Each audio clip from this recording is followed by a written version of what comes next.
We have done a lot of things wrong when it comes to full-time RVing. It kind of comes with the territory.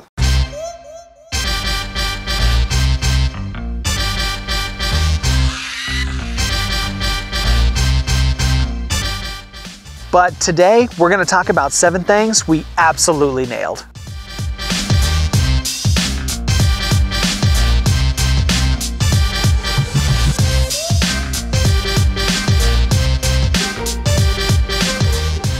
Hi everybody, my name is John.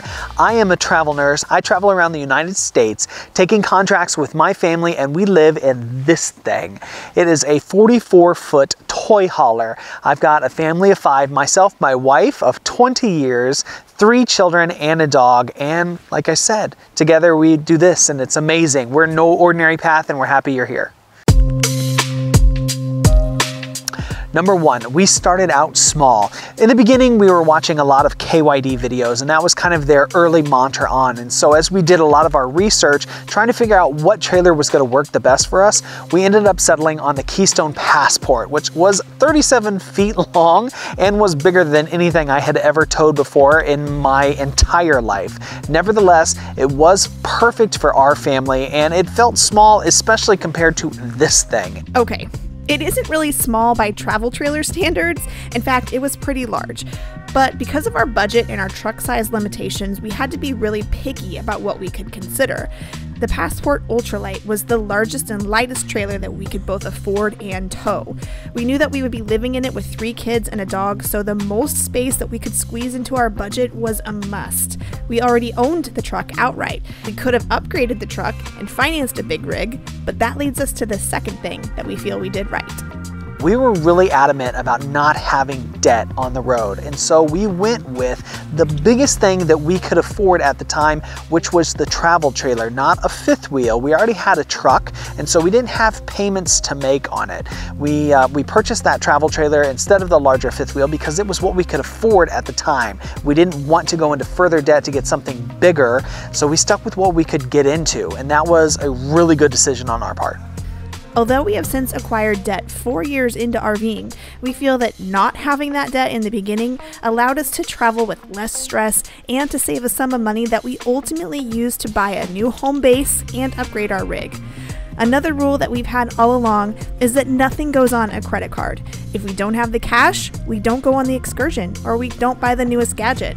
It helps us appreciate the things that we do have and forces us to get good at finding low cost and free things to explore. Traveling can be so expensive, and staying in a budget is super important so that finances don't get out of hand.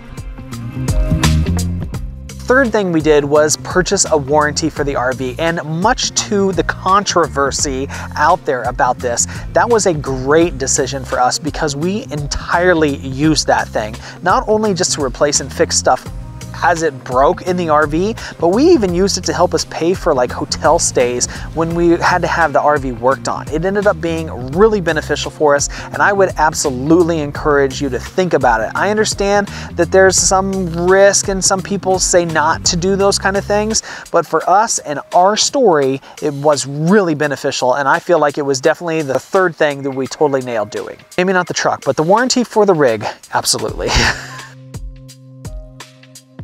The fourth thing, which actually comes quite a bit later in our journey, was securing a home base. We had been on the road for almost 5 years, and everyone was kind of getting that, we're missing having a house, we're missing a place to have roots. And so when we had started to look in Phoenix, because we had totally fallen in love with the city, it all felt right to us. Then we found the house, fell in love with it, and it really has made a huge difference in the way even that we RV now. We still consider ourselves full-time, but now we have a place that we can go back to, that we can fall back on in the event of anything significant or dangerous or tragic happens to us. We at least have that security. And not only the security, but also the comfort of being able to go back to some place and relax, not worry about the RV, and just have that home base that we know that's there that we can go and enjoy whenever we want now.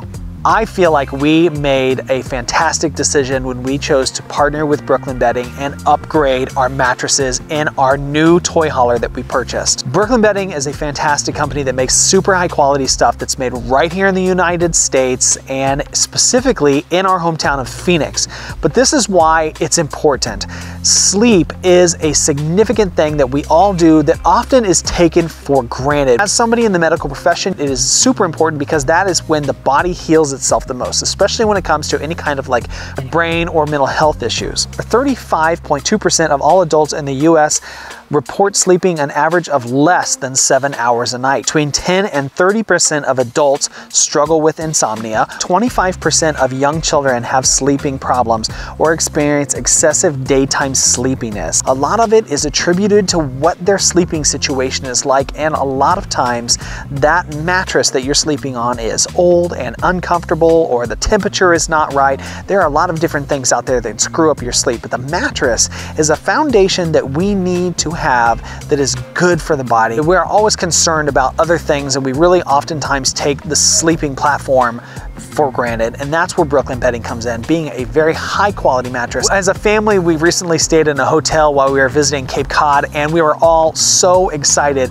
just to get back to our own beds and sleep comfortably again, and it really makes a difference. So sleep is really important to us as a family. We are really excited to partner with RVmattress.com and Brooklyn Bedding because they have a 120-night sleep trial. If you don't like the mattress you have, give them a call, they'll make it right. Free shipping anywhere in the United States. They're made entirely here in the US. They also have a 10-year warranty on them. The products are fantastic. We all have the Dream Foam Essential mattress. The kids have a 6-inch loft, and Kristen and I sleep on a 10-inch that we absolutely love. It has really improved our sleep. We also have the 2 of the luxury cooling pillows that I'm pretty sure Kristen could make an entire video on by themselves. They are amazing, especially if you're like a slide sleeper like the 2 of us are. If you're like us and you recognize that sleep is important, you should go to RVmattress.com and check out their stuff. You can use our code NOOrdinaryPath for 20% off. Check the links and stuff in the description. Number 6, being flexible. Now this can apply to so many different aspects of our lives, and I feel like we really do a great job of it. Think finding RV places to stay. We are flexible. Sometimes we don't even know where we're going. We just make it work. Contracts and where we're going to be in the United States. There are so many cool things to see all over the country, and we keep it open as much as we can. But also when it comes to homeschooling, we recognize when something's not working, and instead of getting really bent out of shape on it, we do the best we can to change, recognize that something was wrong, and try to change it and work for the best. Ironically, something that we were the most nervous about in the beginning seems to be one of our greatest strengths now. In the beginning, we used a program called Easy Peasy All-in-One. It was a great program, but over time, we kind of felt like we just grew out of it. We've come a long way with their homeschool, and I feel a large part of their success is due to the ability to stay flexible and cater to their interests as we go. And lastly, we have gotten really good at troubleshooting. We don't have any problems finding the trouble, that's for certain. But what we are good at is figuring out how we can get through a situation. Whether it is a busted leaf spring in the middle of the Yukon, all the way down to batteries that aren't still working correctly, we have learned so much by watching things like YouTube. You know, the YouTube University is what I like to joke around. There are so many things to be learned on there, how to do something like how to fix a black tank, or how to change the oil in a diesel, or something like that, right? There's a lot that you can, oh yes, or like the vacuum that I changed today. Or the vacuum bag that I changed out today. It's also really helpful to recognize the strength of the people around you and ask them for help when you need it. Generally, people want to help other people. As my wife so eloquently said, it is nice to be the helper and the helpee too. Keeping a good attitude. We try really hard, and Kristen is really good at it, especially of teaching the kids how to keep and have good attitudes when they're going through difficulties. Okay, that pretty much wraps it up, everybody. As always, I really appreciate you guys being here. Please hit the thumbs up on the video. That helps the algorithm so much. Hit the subscribe button if you're brand new here. Also, leave comments below. Tell me what things you have nailed. I am curious. I want to know. Thanks, and we'll see you out there.